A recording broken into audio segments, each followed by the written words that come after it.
Welcome back my channel quick knowledge. अगर आप Indian defence में एज ए डॉक्टर ज्वाइन होना चाहते हैं तो ये आपके लिए बहुत बढ़िया अपॉर्चुनिटी हो सकती है। आज हम बात करेंगे कि AFMC को कैसे ज्वाइन कर सकते हैं, कौन सी इसकी एलिजिबिलिटी क्राइटेरिया है, एज लिमिट क्या है, सिलेक्शन प्रोसेस क्या है। AFMC की कंप्लीट इन्फॉर्मेशन हम इस वीडियो में देंगे। इस वीडियो को देखने के बाद आपके मन में कोई भी डाउट नहीं रहेगा, इसलिए मेरे साथ वीडियो के अंत तक बने रहिए। Let's begin. Armed force medical college India की टॉप 3 कॉलेजों में से एक कॉलेज है जो कि 1948 में इस्टेब्लिश किया गया। स्टार्टिंग में यहाँ कैंडिडेट को ग्रेजुएशन कराया जाता था, लेकिन 1968 से जितने भी कैंडिडेट MBBS का कोर्स कंप्लीट करते हैं उन्हें इंडियन आर्मी में एज ए डॉक्टर सेलेक्ट किया जाता है। इस कोर्स के ड्यूरेशन की बात करें तो ये कोर्स 4.5 साल का होता है। आपको 4.5 साल कोर्स करना होता है और 1 साल आपको बाद में इंटर्नशिप करनी होती है। एज ए कमीशन ऑफिसर जब आप इस कॉलेज में एडमिशन लेते हैं तो उसी टाइम आपसे एक बॉन्ड साइन करवाया जाता है, जिसके अकॉर्डिंग आपसे ये लिखवा लिया जाता है कि जब आप अपने कोर्स को कंप्लीट कर लेंगे तो आपको इंडियन आर्म्ड फोर्स में एज ए डॉक्टर ज्वाइन करना होगा। AFMC को ज्वाइन करना लाखों कैंडिडेट का सपना होता है जो मेडिकल बैकग्राउंड से होते हैं, किंतु इसमें लिमिटेड सीट होती है। बात करें तो सीट की तो इसमें टोटल 150 सीट होती है। बॉयज़ की 115, गर्ल्स की 30 और फॉरेन की 5। इस कंट्री के कैंडिडेट के लिए 5 सीटें रिजर्व की जाती हैं। इसमें बॉयज़ की संख्या ज़्यादा होती है, इसलिए गर्ल्स की कट ऑफ हाई जाती है। बात कर रहे हैं एलिजिबिलिटी की। पहली रिक्वायरमेंट आपका इंडियन सिटीजन होना ज़रूरी है। दूसरी रिक्वायरमेंट आपकी है अनमैरिड होना चाहिए। मेल और फीमेल दोनों कैंडिडेट अप्लाई कर सकते हैं। एज लिमिट की बात करें तो 17 साल से 24 साल के बीच एज होनी चाहिए। बात कर रहे हैं एजुकेशनल क्वालिफिकेशन की। इस एग्ज़ाम को देने के लिए फिजिक्स, केमिस्ट्री और बायोलॉजी सब्जेक्ट के साथ पास होना ज़रूरी है। इसके अलावा PCB में एवरेज मार्क्स 60% से अधिक होना चाहिए। इसके अलावा फिजिक्स, केमिस्ट्री और बायोलॉजी में प्रत्येक सब्जेक्ट के में 50% मार्क्स होने चाहिए।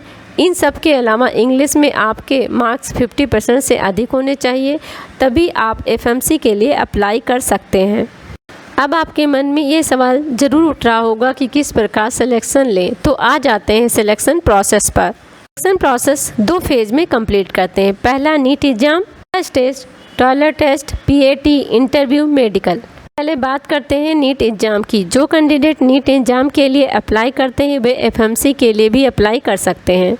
जो भी कैंडिडेट नीट का एग्ज़ाम देते हैं उसमें से 1000 कैंडिडेट को AFMC सेलेक्ट करती है और स्टेज 2 के लिए क्वालिफाई हो जाते हैं।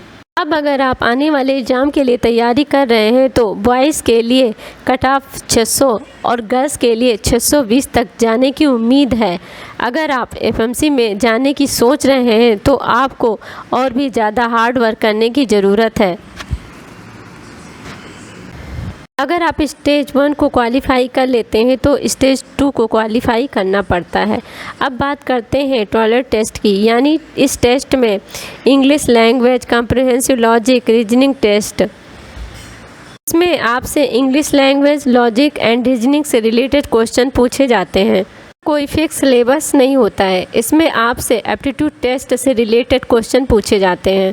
टेस्ट में 40 क्वेश्चन पूछे जाते हैं जो कि 80 मार्क्स के होते हैं। 30 मिनट्स में आपको आंसर देने होते हैं। अगर आप क्वेश्चन सही करते हैं तो एक क्वेश्चन पे आपके 2 मार्क्स दिए जाते हैं और क्वेश्चन गलत होने पर 0.5 मार्क्स काट दिए जाते हैं। सो इस बात का भी आपको ध्यान देना है कि टॉयलेट टेस्ट देते समय कोई गलती ना हो। इसके लिए RS अग्रवाल की math, logic and reasoning book आप परचेज कर सकते हैं।